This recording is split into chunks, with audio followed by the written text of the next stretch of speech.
विश्वस्मै नमः।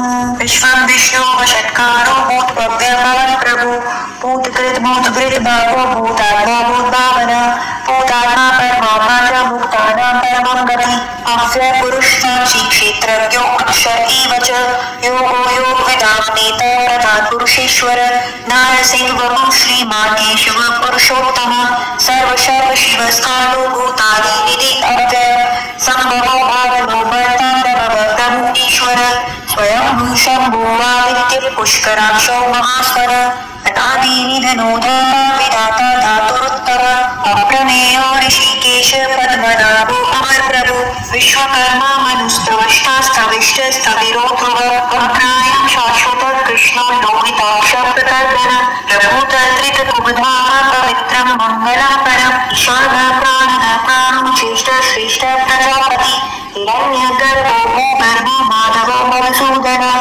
ईश्वरो विक्रमी धन्वी मेधावी विक्रम क्रम प्रभुत्तमो दुरादर्श कृतज्ञ कृति आत्मवान सुरेश शरणं शर्म विश्वरेता प्रजापति अह सन्वत्सरो व्याल प्रत्य सर्वदर्शन अज सर्वेश्वर सिद्ध सिद्धि सर्वादि अच्युत वृषाकपि अमीयाः सर्वयोग विनिसृत वसु वसु मना सत्य समात्मा सन्नित सम अमोघ पुंडरीकाक्षो वृषभर्मा वृषाकृति अक्षरा बभ्रु विश्वयोनि शुचिस्रव अमृत शाश्वत स्थाणु वरानः महातपः सर्वग सर्वविद्भानो विश्वक्सेनो जनार्दन वेदो वेदविद् अव्ययो वेदात्मो वेदविद् कवि लोकादक्ष सुरादक्ष धर्मादक्ष कृतार्थ चतुरात्मा चतुर्व्यू चतुर्दष्ट चतुर्भुज विष्णु भोजनं भोक्ता सहिष्णु जगदादिज अनघो विजयो जेता विश्वयोनि पुनर्वसु उपेन्द्रो वामनः प्राक्षु अमोघ शुचि पूजित अतीन्द्र संग्रह सर्वोत्थितात्मा नियमो यमः वेद्यो वैद्य सदा योगी वीरः माधवो मधु अति इन्द्रयो महामायो महासारो महाबल महाबुद्धि महावीर्यो महाशक्ति महाकृति अनिर्देश्य बभू श्रीमान अमीयात्मा महाद्रिजिक महीश्वासो महीमर्ता श्रीनिवास सतापति अनिरुद्ध सुरानन्दो गोविन्दो गोविदापति हरिचीतमनो हंस सुपर्णो भुजगौतम हिरण्याभ सुतपापद्मनाभ प्रजापति अमृत्यु सर्वधिक सिंह संधाता संधिवान स्थिर अजो दुर्भूषण शास्ता विश्वतात्मा सुरारिहा गुरु गुरु तमो नाम सत्य सत्य पराक्रम निमिषो अनिमिष श्रद्धि वाचस्पति उदारधि अग्रणी ग्रामणी श्रीमान न्यायो नेता समीरण सहस्रमूढ़ विश्वात्मा सहस्त्र साक्ष शास्त्रपात आवर्तनो निवृत्तात्मा संवृत सप्रवर्तन संवर्तनो वर्णी अनिलो धरणीधर सुप्रसादक सन्नात्मा विश्वत्रिक विश्वभुग विदु सत्कर्ता सत्कृत साधु चंद्र नारायणो नर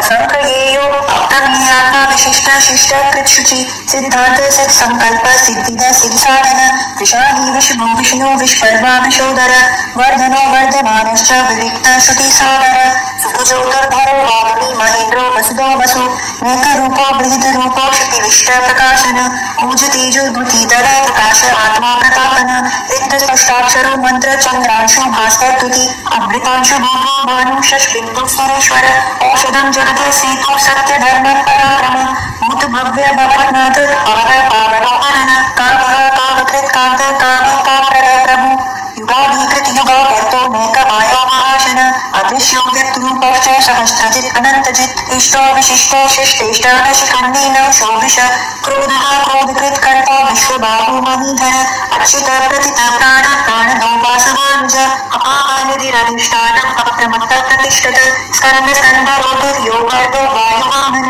वासुदेवो वेदभानु आदिदेव पुरन्दर अशोकातारणीतारो शूर शौरी जनीश्वर अम्पूर्ण शतावर्त पद्मी पद्मिनी भीक्षण पद्मनाभो अरविन्दाक्ष पद्मगर्भ शरीरकृत महर्दीरिद्धो वृधात्मा महाक्षो गरुडध्वज अतुल्य शर्भो भीमा समव्यो अविर्हरि सर्वलक्षण लक्षण्यो लक्ष्मीवान् सवितेजय वृक्षरोहितो भावो हेतो दामोदर सह महीधरो महाभावो वेगवान् अमिताशन उद्भवक्षो गणो देव श्रीगर्भ परमेश्वर करणं कारणं कर्ता विकर्ता बहुलोक व्यवसायो व्यवस्थान संस्थान स्थानदो ध्रुव पररते परस्पष्ट तुष्ट पुष्ट सुभीक्षण रामो विरामो विरज भावो भूनो नयो अनय वीर शक्ति मता श्रेष्ठ धर्मो धर्म विद्युतम वैकुंठ पुरुष प्राण प्राणव प्रणव प्रतो हिरण्यगर्भ शत्रुघ्नो व्यापो वायु सुदर्शन काल अनिष्टि परिग्रह उग्र संवत्सरो दक्षो विश्वदक्षिण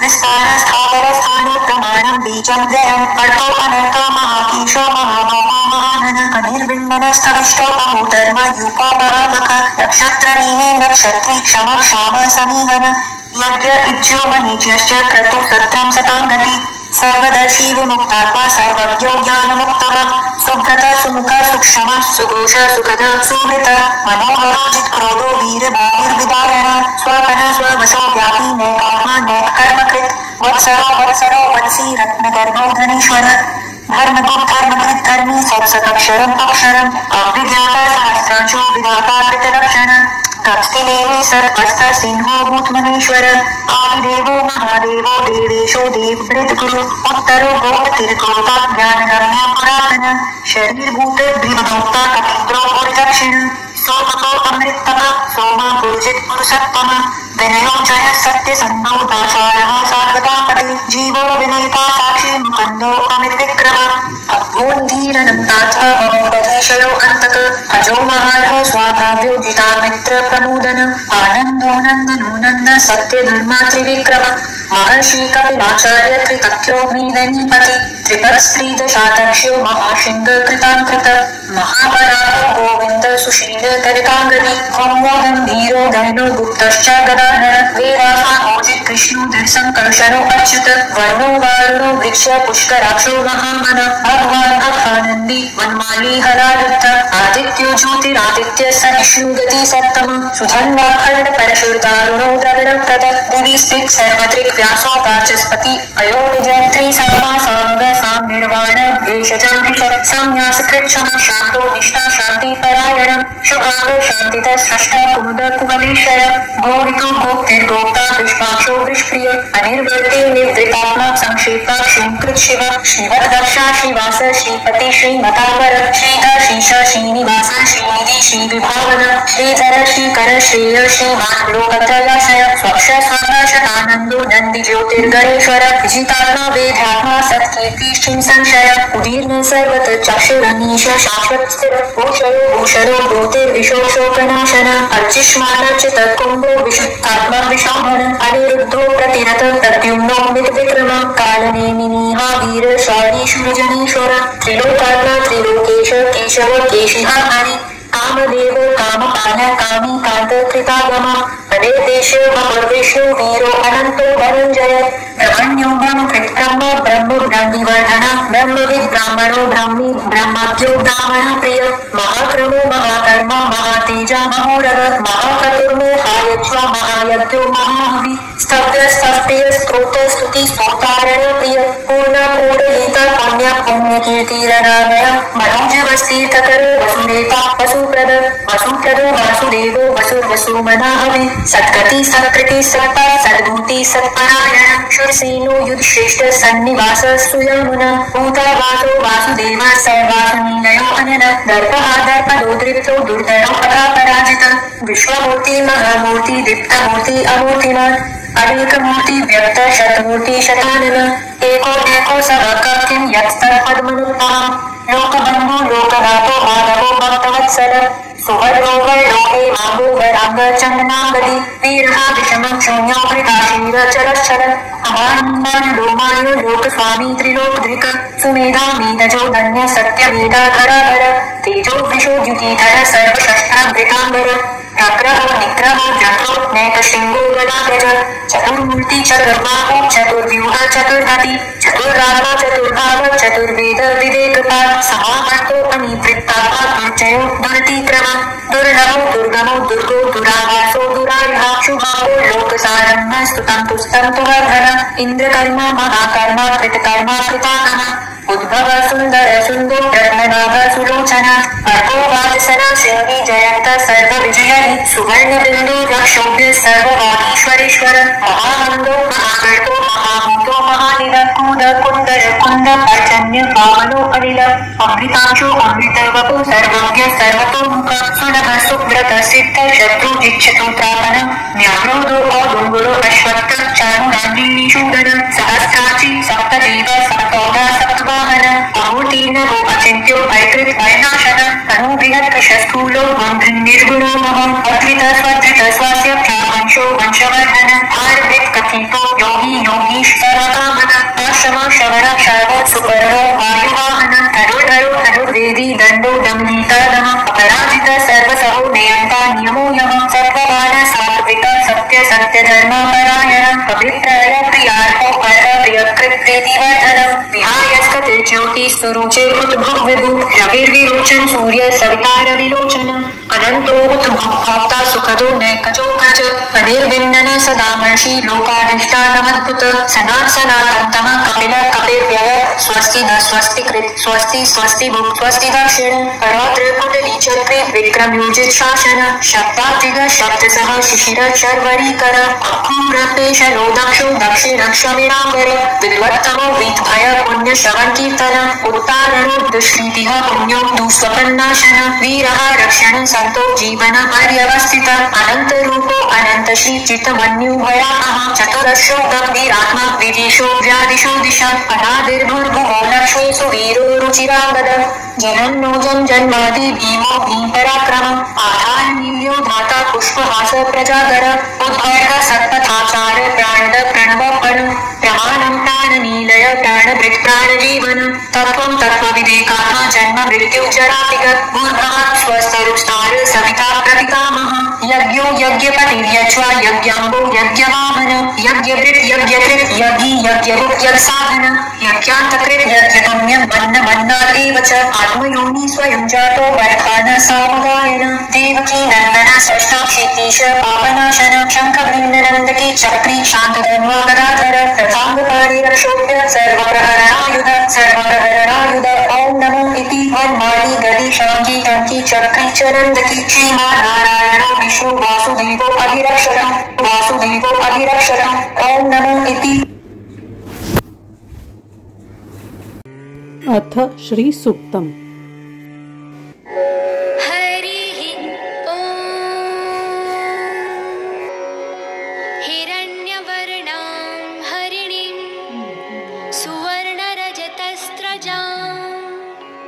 चन्द्रां हिरण्मयीं लक्ष्मीं जातवेदो म आवह ताम आवह जातवेदो लक्ष्मीमनपगामिनीं यस्यां हिरण्यं विन्देयं गामश्वं पुरुषानहम् अश्वपूर्वां रथमध्यां हस्तिनादप्रबोधिनीम् श्रियं देवीमुपह्वये श्रीर्मा देवी जुषतां कां सोऽस्मितां हिरण्यप्राकाराम् आर्द्रां ज्वलन्तीं तृप्तां तर्पयन्तीं पद्मे स्थितां पद्मवर्णां तामिहोपह्वये श्रियम् चन्द्रां प्रभासां यशसा ज्वलन्तीं श्रियं लोके देवजुष्टामुदारां तां पद्मिनीमीं शरणमहं प्रपद्ये अलक्ष्मीर्मे नश्यतां त्वां वृणे आदित्यवर्णे तपसोऽधिजातो वनस्पतिस्तव वृक्षोऽथ बिल्वः तस्य फलानि तपसानुदन्तु मायान्तरायाश्च बाह्या अलक्ष्मीः उपैतु मां देवसखः कीर्तिश्च मणिना सह प्रादुर्भूतोऽस्मि राष्ट्रेऽस्मिन् कीर्तिवृद्धिं ददातु मे क्षुत्पिपासामलां ज्येष्ठामलक्ष्मीं नाशयाम्यहम् अभूतिमसमृद्धिं च सर्वां निर्णुद मे गृहात् गन्धद्वारां दुराधर्षां नित्यपुष्टां करीषिणीम् ईश्वरीं सर्वभूतानां तामिहोपभये श्रियम् मनसः काममाकूतिं वाचः सत्यमशीमहि पशूनां रूपमन्नस्य मयि श्रीश्रयतां यशः कर्दमेन प्रजा भूता मयि सम्भव कर्दम श्रियं वासय मे कुले मातरं पद्ममालिनीम् आप सृजन्तु स्निग्धानि चिक्लीतवस मे गृहे निच देवीं मातरं श्रियं वासय मे कुले आर्द्रां पुष्करिणीं पुष्टिं पिङ्गलां पद्ममालिनीं चन्द्रां हिरण्मयीं लक्ष्मीं जातवेदोम आवह आर्द्रां यः करिणीं यष्टिं सुवर्णां हेममालिनीं सूर्यां हिरण्मयीं लक्ष्मीं जातवेदोम आवह ताम आवह जातवेदो लक्ष्मीमनपगामिनी यस्यां हिरण्यं प्रभूतं गावो दास्योश्वान् विन्देयं पुरुषानहम् यः शुचिः प्रयतो भूत्वा जुहुयादाजमन्वहम् श्रियः पञ्चदशर्चञ्च श्रीकामः सततं जपेत् पद्मानने पद्म ऊरू पद्माक्षी पद्मसम्भवे त्वं मां भजस्व पद्माक्षी येन सौख्यं लभाम्यहम्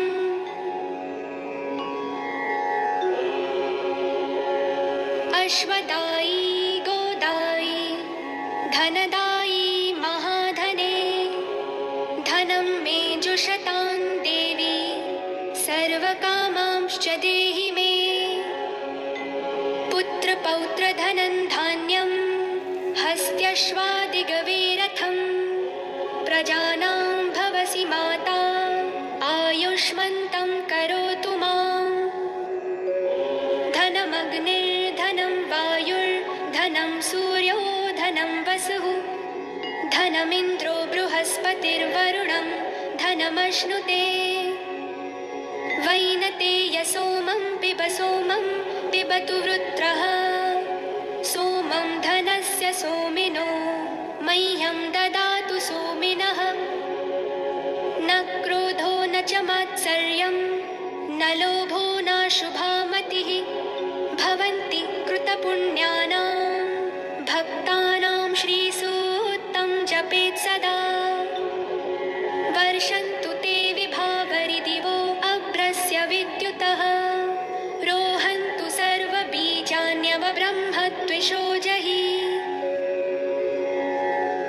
पद्मप्रिये पद्मिनि पद्महस्ते पद्मालये पद्मदलायताक्षी विश्वप्रिये विष्णुमनोनुकूले त्वत्पादपद्मं मयि सन्निधस्त्व या सा पद्मासनस्था विपुलकटितटी पद्मपत्रायताक्षी गम्भीरावर्तनाभिस्तनभरनमिता शुभ्रवस्त्रोत्तरीया लक्ष्मीर्दिव्यैर्गजेन्द्रैर्मणिगणखचितैः स्नापिता हेमकुम्भैः नित्यं सा पद्महस्ता मम वसतु गृहे सर्वमाङ्गल्ययुक्ता लक्ष्मीं क्षीरसमुद्रराजतनयां श्रीरङ्गधामेश्वरीं दासीभूतसमस्तदेववनितां लोकैकदीपाङ्कुरां श्रीमन्मन्दकटाक्षलब्धविभवा ब्रह्मेन्द्रगङ्गाधरां त्वां त्रैलोक्यकुटुम्बिनीं सरसिजां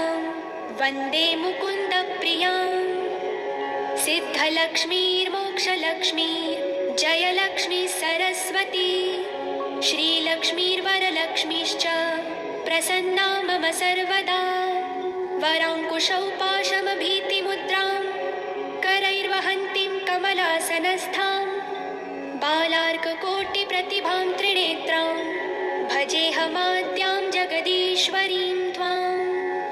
सर्वमङ्गलमाङ्गल्ये शिवे सर्वार्थसाधिके शरण्ये त्र्यम्बके देवी नारायणि नमोऽस्तुते। नारायणि नमोऽस्तुते। नारायणि नमोऽस्तुते।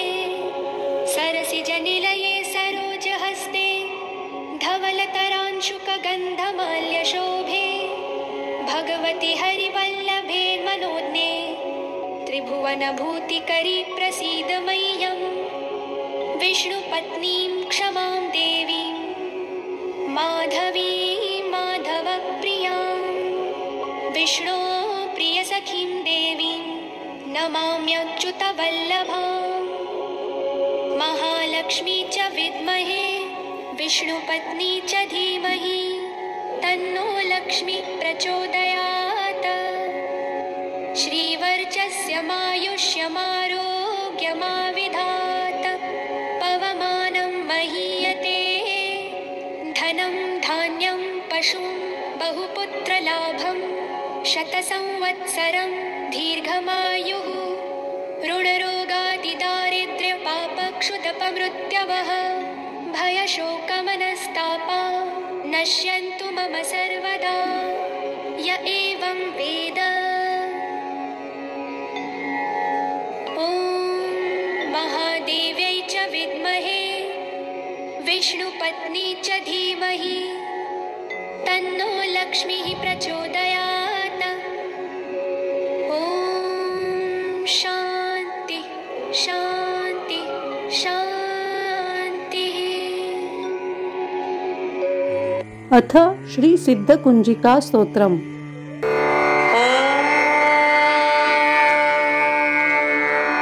शिव उवाच शृणु देवी प्रवक्ष्यामि कुञ्जिका स्तोत्रमुत्तमं येन मन्त्रप्रभावेण चण्डीजापः शुभो भवेत्। न कवचं नार्गलास्तोत्रं कीलकं न रहस्यकं न सूक्तं नापि ध्यानं च न न्यासो न च वार्चनं। कुञ्जिकापाठमात्रेण दुर्गापाठफलं लभेत्। अतिगुह्यतरं देवी देवानामपि दुर्लभं गोपनीयं प्रयत्नेन स्वयोनिरिव पार्वती। मारणं मोहनं वश्यं स्तम्भनोच्चाटनादिकं पाठमात्रेण संसिद्ध्ये कुञ्जिकास्तोत्रमुत्तमम्। ॐ ऐं ह्रीं क्लीं चामुण्डाय विच्चे। ॐ ग्लौं हुं क्लीं जूं सः ज्वालय ज्वालय ज्वल ज्वल प्रज्वल प्रज्वल। ऐं ह्रीं क्लीं चामुण्डाय विच्चे ज्वल हं सं लं क्षं फट् स्वाहा। नमस्ते रुद्ररूपिण्यै नमस्ते मधुमर्दिनि नमः कैटभहारिण्यै नमस्ते महिषादिनि नमस्ते शुम्भहन्त्रयै च निशुम्भासुरघातिनि। जागृतं हि महादेवी जपं सिद्धं कुरुष्व मे। ऐङ्कारी सृष्टिरूपाय ह्रीङ्कारी प्रतिपालिका क्लीङ्कारी कामरूपिण्यै बीजरूपे नमोऽस्तुते। चामुण्डा चण्डघाती च यैकारी वरदायिनी विच्चे चाभयदा नित्यं नमस्ते मन्त्ररूपिणी। धां धीं धूं धुर्जटे पत्नी वां बीं बूं वाग्धीश्वरी क्रां क्रीं क्रूं कालिका देवी शां शीं शूं मे शुभं कुरु। हुं हुं हुंकाररूपिण्यै जं जं जं जम्भनादिनि भ्रां ब्रीं भ्रूं भैरवी भद्रे भवान्यै ते नमो नमः। अङ्कं चं टं तं पं यं शं वीं दूं ऐं वीं हं शं दिजाग्रं दिजाग्रं त्रोटै त्रोटै दीप्तं कुरु कुरु स्वाहा। पां पीं पुं पार्वती पूर्णां खां कीं कुं खेचरी तथा सां सीं सूं सप्तशती देव्या मन्त्रसिद्धिं कुरुष्व मे। इदं तु कुञ्जिकास्तोत्रं मन्त्रजागर्ति हेतवे अभक्तेनैव दातव्यम्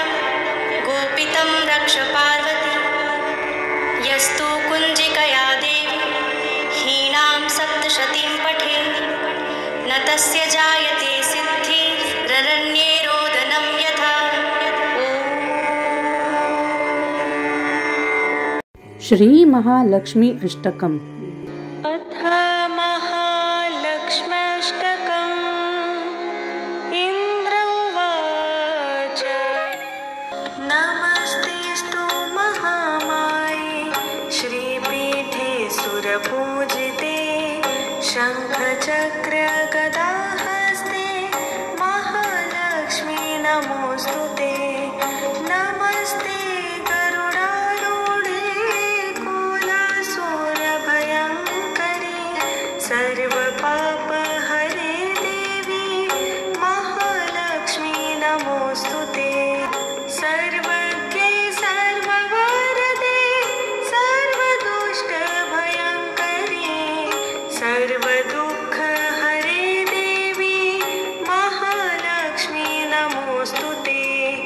सिद्धिबुद्धिप्रदे देवी भुक्तिमुक्तिप्रदायिनी मन्त्रमूर्ते सदा देवी महालक्ष्मी नमोऽस्तुते। आद्यन्तरहिते देवी आद्यशक्ति महेश्वरी योगजे योगसम्भूते महालक्ष्मी नमोऽस्तुते। स्थूलसूक्ष्ममहारौद्रे महाशक्ति महोदरे महापापहरे देवी महालक्ष्मी नमोऽस्तुते।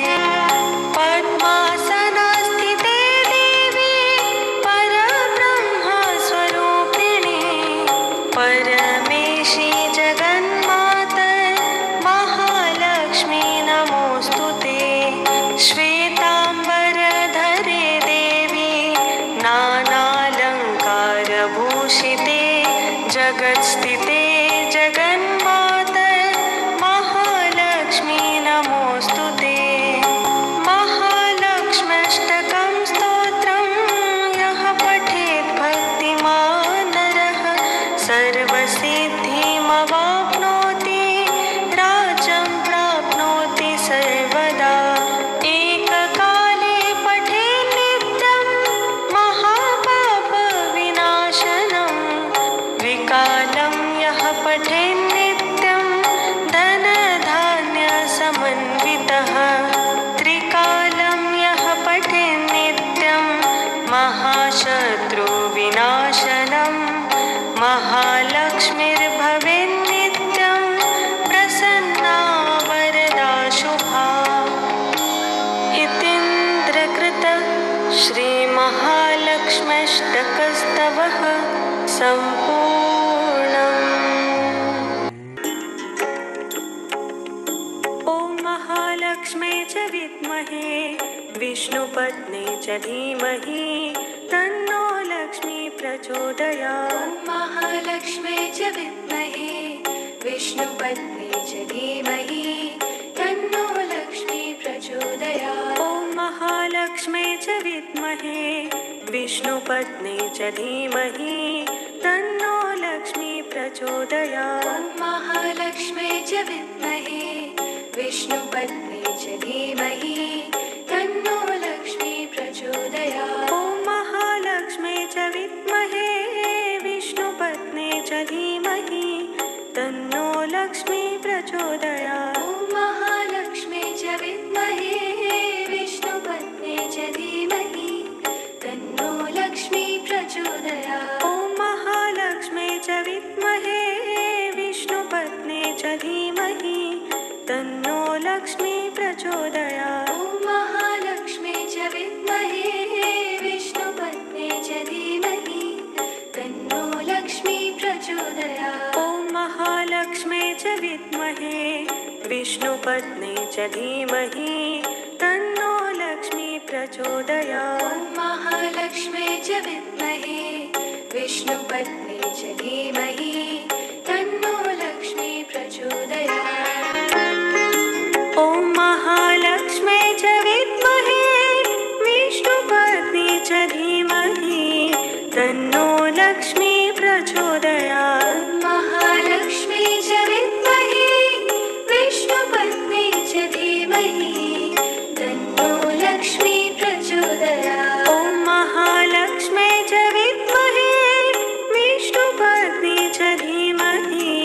तन्नो लक्ष्मी प्रचोदयात्। महालक्ष्मी च विद्महे विष्णुपत्नी च धीमहि तन्नो लक्ष्मी प्रचोदयात्। ॐ महालक्ष्मी च विद्महे विष्णुपत्नी च धीमहि तन्नो लक्ष्मी प्रचोदयात्। ॐ महालक्ष्मी च विद्महे विष्णुपत्नी च धीमहि तन्नो लक्ष्मी प्रचोदयात्।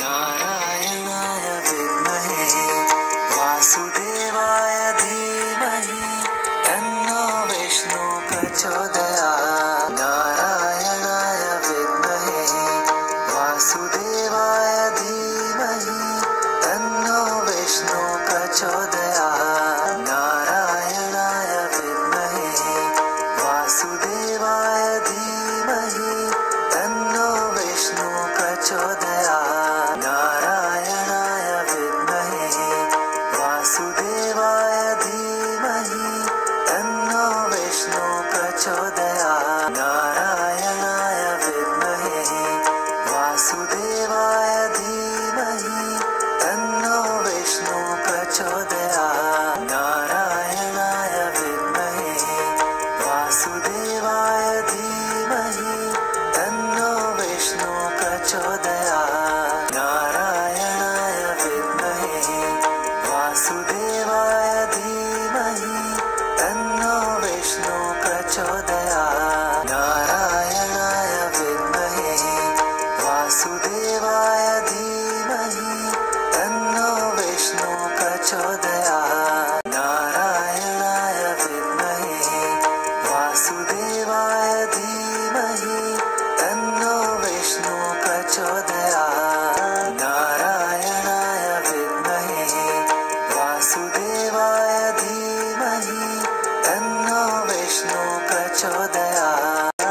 नारायणाय विद्महे वासुदेवाय धीमहि तन्नो विष्णु प्रचोदयात्। नारायणाय विद्महे वासुदेवाय धीमहि तन्नो विष्णु प्रचोदयात्। नारायणाय विद्महे वासुदेवाय धीमहि तन्नो विष्णु प्रचोदयात्। नारायणाय विद्महे वासुदेवाय धीमहि तन्नो विष्णु प्रचोदयात्। नारायणाय विद्महे वासुदेवाय धीमहि तन्नो विष्णु प्रचोदयात्। नारायणाय विद्महे वासुदेवाय धीमहि तन्नो विष्णु प्रचोदयात्। श्री गणेशाय नमः। श्री व्यंकटेशाय नमः। ओम नमो जिहेरंबा सकळादी तू प्रारंभा आठवणी तुझी स्वरूप शोभा वंदन भावे करीतसे नमन माझे हंसवाहिनी वाघ वरदे विलासिनी ग्रंथ वदावया निरूपणी भावार्थ खानी जया माझी नमन माझे गुरुवर्या प्रकाश रूपा तू स्वामिया स्फूर्ती द्यावी ग्रंथ वदावया जेनी श्रोतया सुख वाटे नमन माझे संत सज्जना आणि योगिया मुनिजना सकळ श्रोतया साधुजना नमन माझे साष्टांगी ग्रंथ एका प्रार्थना शतक महादोषांसी दाहक तोषोनिया वैकुंठ नायक मनोरथ पूर्ण करील जय जयाजी व्यंकटरमणा दया सागरा परिपूर्णा परमज्योती प्रकाश गहना करीतो प्रार्थना श्रवण कीजे जननी परित्वा पाळिले पितया परित्वा सांभाळिले सकळ संकटांपासून रक्षिले पूर्ण दिधले प्रेम सुख हे अलौकिक जरी मानावे तरी जग हे सृजले आघवे जनक जननी पण स्वभावे सहज आले अंगासी दीननाथा प्रेमासाठी भक्त रक्षिले संकटी प्रेम दिदले अपूर्व गोष्टी भजनासाठी भक्तांच्या आता परिसावी विज्ञापना कृपाळुवा लक्ष्मी रमणा मज घालुनी गर्भाधाना अलौकिक रचना दाखविली तुझ न जाणता झालो कष्टी आता दृढ तुझे पायी घातली मिठी कृपाळुवा जगजेटी अपराध पोटी घाली माझ्या अपराधांच्या राशी भेदोनी गेल्या गगनाशी दयावंता ऋषिकेशी आपल्या ब्रिदासी सत्य करी पुत्राचे सहस्र अपराध माता काय मानी तयांचा खेद देवी तू कृपाळू गोविंद माये बाप मजलागी उडदा माझी काळे गोरे काय निवडावे निवडणारे कुचलिया वृक्षासी फळे मधुर कोठोनी असतील अराटी लागी मृदुता कोठोनी असेल कृपावंता पाषाणाशी गुलमलता कैसिया परी फुटतील आपादमस्तकावरी अन्यायी परी तुझे पदरी पडलो पाही. आता रक्षण नाना उपायी करणे तुझ उचित. समर्थाची या घरीचे श्वान त्यासी सर्व ही देती मान. तैसा तुझा म्हणवितो दिन हा अपमान कवनाचा. लक्ष्मी तुझे पायातळी आम्ही भिक्षेची घालोनी झोळी. येणे तुझी ब्रिदावळी कैसी राहील गोविंदा. कुबेर तुझा भांडारी आम्हा फिरविसी दारोदारी. यात पुरुषार्थ मुरारी काय तुझला पै आला. द्रौपदीसी वस्त्रे अनंता देत होतासी भाग्यवंता. आम्हा लागी कृपणता कोठोनी आणली गोविंदा. मायेची करुणी द्रौपदी सती अन्ने पुरविती मध्यराती. ऋषीश्वरांच्या वैसल्या पंक्ती तृप्त केल्या क्षणमात्रे. अन्नासाठी दाही दिशा आम्हा फिरविसी जगदिशा. कृपाळुवा परमपुरुषा करुणा कैसी तुझ नये. अंगीकारिया शिरोमणी तुझ प्रार्थितो मधुर वचनी. अंगीकार केली या क्षणी मज हातीचे न सोडावे. समुद्रे अंगीकारीला वळवानळ तेने अंतरी होतसे विवळ. ऐसे असुनी सर्व काळ अंतरी साठविला तयाने. कुर्मे पृथ्वीचा घेतला भार तेने सोडिला नाही बळीवार. एवढा ब्रह्मांड गोळ थोर त्याचा अंगीकार पै केला. शंकरे धरिले हळाहळ तेने निळवर्ण झाला गळा. परी त्यागिले नाही गोपाळा भक्तवत्सला गोविंदा. माझ्या अपराधांच्या परी वर्णिता शिनली वैखरी. दुष्टपतित दुराचारी अधमाहुनी अधम. विषयासक्त मंदमती आळशी कृपणकु व्यसनी मलिन मानसी. सदा सर्व काळ सज्जनांसी द्रोह करी सर्वदा. वचनोक्ती नाही मधुर अत्यंत जनांसी निष्ठुर. सकळ पामरा माझी पामर व्यर्थ बळीवार जगी वाजे. काम क्रोध मदमत्सर हे शरीर त्यांचे बिडार. कामकल्पनेसी थार दृढ येथे केला असे. 18 भार वनस्पतींची लेखनी समुद्र भरला मशी करुणी. माझे अवगुण लिहिता धरणी तरी लिहिले न जाती. ऐसा पतित मी खरा परी तू पतित पावन शारंगधरा. तुवा अंगीकार केली या गदाधरा कोण दोष गुण गनिल. निचरतली रायासी तिसी कोण म्हणेल दासी. लोह लागता परिसासी पूर्वस्थिती मग कैची. गावीचे होते लेंडोगळ गंगेसी मिळता गंगाजळ. कागविष्टेचे झाले पिंपळ तयांसी निंद कोण म्हणे. तैसा कुजाती मी अमंगळ परी तुझा म्हणवितो केवळ. कन्या देऊन या कुळ मग काय विचारावे. जाणता सता अपराधी नर तरी का केला अंगीकार. अंगीकारावी अवेर समर्थ न केला पाहिजे. धाव पावरे गोविंदा हाती घेऊन या गदा. करी माझ्या कर्माचा चेंदा सच्चिदानंद श्रीहरी. तुझ्या नामाची अपरिमित शक्ती तेथे माझी पापे किती. कृपाळुवा लक्ष्मीपती बर्वे चित्ती विचारी. तुझे नाम पतित पावन तुझे नाम कलिमल दहन. तुझे नाम भवतारण संकटनाशन नाम तुझे. आता प्रार्थना ऐका कमळापती तुझी नामे राहो माझी मती. हेची मागतो पुढत पुढती परमज्योती व्यंकटेशा. तू अनंत तुझी अनंत नामे तया माझी अति सुगमे. ती मी अल्पमती प्रेमे स्मरुणी प्रार्थना करीत असे. श्री व्यंकटेशा वासुदेवा प्रद्युम्ना अनंता केशवा. संकर्षणा श्रीधरा माधवा नारायणा आदिमूर्ती. पद्मनाभा दामोदरा प्रकाश गहना परात्परा. आदि अनादि विश्वंभरा जगदुद्धारा जगदीशा. कृष्णा विष्णू ऋषिकेशा अनिरुद्धा पुरुषोत्तमा परेशा. नृसिंह वामन भार्गवेशा बौद्ध कलंकी निजमूर्ती. अनाथ रक्षका आदिपुरुषा पूर्ण ब्रह्म सनातन निर्दोषा. सकळ मंगळ मंगळाधीशा सज्जन जीवना सुखमूर्ती. गुणातीता गुणज्ञा निजबोध रूपा निमग्ना. शुद्ध सात्विका सुज्ञा गुणप्रज्ञा परमेश्वरा. श्रीनिधी श्रीवत्सलांचनधरा भयकृत भयनाशना गिरिधरा. दुष्ट दैत्य संहार करा वीरा सुख करा तू एक. निखिल निरंजन निर्विकारा विवेक खानी वैरागरा.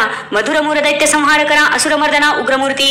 शंख चक्र गदाधरा गरुड वाहना भक्त प्रिय करा. गोपी मनरंजना सुख करा अखंडित स्वभावे. नाना नाटक सूत्रधार्या जगद्व्यापका जगद्वर्या. कृपा समुद्रा करुणालया मुनिजन ध्येया मूळमूर्ती. शेषशयना सार्वभौमा वैकुंठवासिया निरुपमा. भक्त कैवार्या गुणधामा पाव आम्हाये समयी. ऐसी प्रार्थना करुणी देवीदास अंतरी आठविला श्री व्यंकटेश. स्मरता हृदयी प्रगटला ईश त्या सुखासी पार नाही. हृदयी आविर्भवली मूर्ती त्या सुखाची अलौकिक स्थिती. आपुले आपण श्रीपती वाचे हाती वदवितसे. ते स्वरूप अत्यंत सुंदर श्रोती श्रवण कीजे सादर. सावळी तनु सुकुमार कुंकुमाकार पादपद्मे. सुरेख सरळ अंगोळिका नखे जैसी चंद्ररेखा. घोटी व सुनीळ अपूर्व देखा इंद्र निळाची परी. चरणी वाळे घागरिया वाकी वरत्या गुजरिया. सरळ सुंदर पोटरिया कर्दळी स्तंभाची परी. गुडघे मांडिया जानुस्थळ कटी तटी किंकणी विशाळ. खालते विश्व उत्पत्ती स्थळ वरी झळाळे सोनसळा. कटिवरते नाभिस्थान जेथोनी ब्रह्मा झाला उत्पन्न. उदरी त्रिवळी शोभे गहन त्रैलोक्य संपूर्ण जया माझी. वक्षस्थळी शोभे पदक पाहुणी चंद्रमा अधोमुख. वैजयंती करी लखलख विद्युल्लते चियपरी. हृदयी श्रीवत्सलांचन भूषण मिरवी श्री भगवान. तयावरते कंठस्नान जयासी मुनिजन अवलोकिती. उभय बाहुदंड सरळ नखे चंद्रा परिश तेजाळ. शोभती दोन्ही करकमळ रातोत्पल्ला चियपरी. मनगटी विराजती कंकणे बाहुवटी बाहुभूषणे. कंठी लेईली आभरणे सूर्य किरणे उगवली. कंठावरुते मुख कमळ हनुवटी अत्यंत सुनिळ. मुखचंद्रमा अति निर्मळ भक्त स्नेहाळ गोविंदा. दोन्ही अधरा माझी दंतपंक्ती जिव्हा जैसी लावण्य ज्योती. अधरामृत प्राप्तीची गती ते सुख जाणे लक्ष्मी. सरळ सुंदर नासिक जेथे पवनासी झाले सुख. गंधस्थळीचे तेज अधिक लखलखीत दोन्ही भागी. त्रिभुवनीचे तेज एकवटले, बर्वेपण शिगेशी आले, दोन्ही पात यांनी धरिले तेच नेत्र श्रीहरीचे. व्यंकटा भ्रुकुटिया सुनिळा, कर्णद्वयाची अभिनव लीळा, कुंडलांच्या फाकती कळा तो सुख सोहळा अलौकिक. बाळ विशाळ सुरेख, वरती शोभे कस्तुरी टिळक, केशकुरळ अलौकिक मस्तकावरी शोभती. मस्तकी मुकुट आणि किरीटी, सभोवती झिळमाळ्यांची दाटी, त्यावरी मिळेल पिशांच्या वेठी ऐसा जगजेठी देखिला. ऐसा तू देवादिदेव, गुणातीत वासुदेव, माझ्या भक्तिस्तव सगुण रूप झालासी. आता करू तुझी पूजा, जगत जीवना अधोक्षजा, आर्षभावार्थ हा माझा तुझ अर्पण केला असे.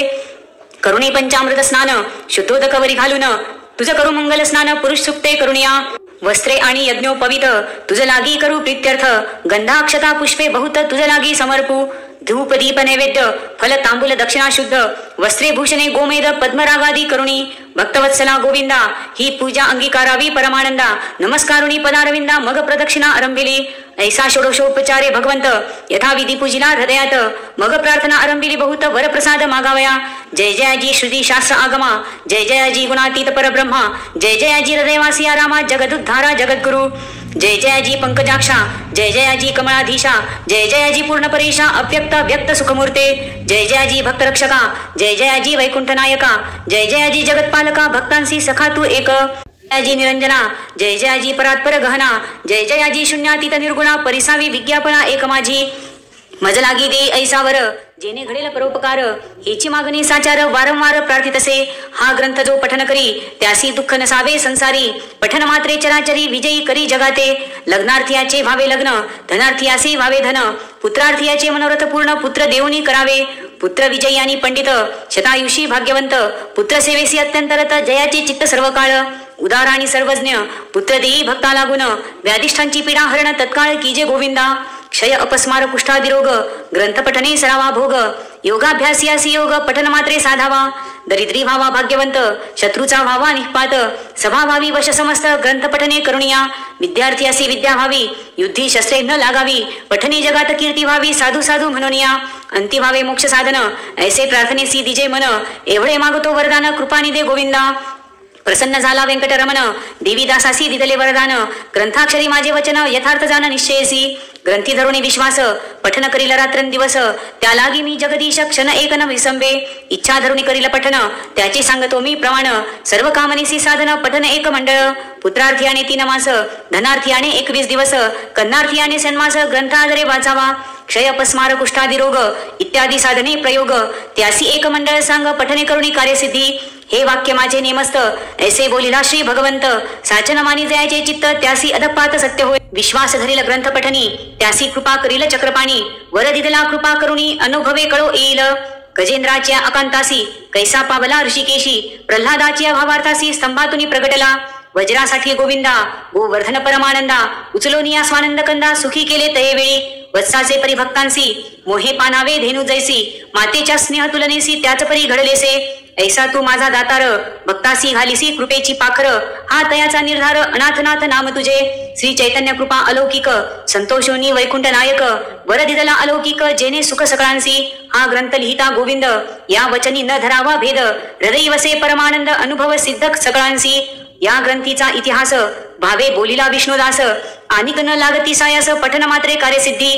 पार्वतीस उपदेशी कैलास नायक, पूर्णानंद प्रेमसुख, त्याचा पारण जानकी ब्रह्मादिक मुनी सुरवर विस्मित. प्रत्यक्ष प्रकटेल वनमाळी, त्रैलोक्य भजत त्रिकाळी, ध्याती योगी आणि चंद्रमौळी, शेषाद्री पर्वती उभासे. देवीदास विनवी श्रोतया चतुरा, प्रार्थना शतक पठन करा, जावया मोक्षाची या मंदिरा, काही न लागती सायास. एकाग्र चित्ते एकांती, अनुष्ठान कीजे मध्यराती, बैसोनिया स्वस्थ चित्ती प्रत्यक्ष मूर्ती प्रकटेल. तेथे देह भावासी नुरे ठाव, अवघा चतुर्भुज देव, त्याचे चरणी ठेवून या भाव वरप्रसाद मागावा. त्याचे चरणी ठेवून या भाव वरप्रसाद मागावा. इति श्री देवीदास विरचितम श्री व्यंकटेश स्तोत्रम संपूर्णम. श्री व्यंकटेशार्पणमस्तु.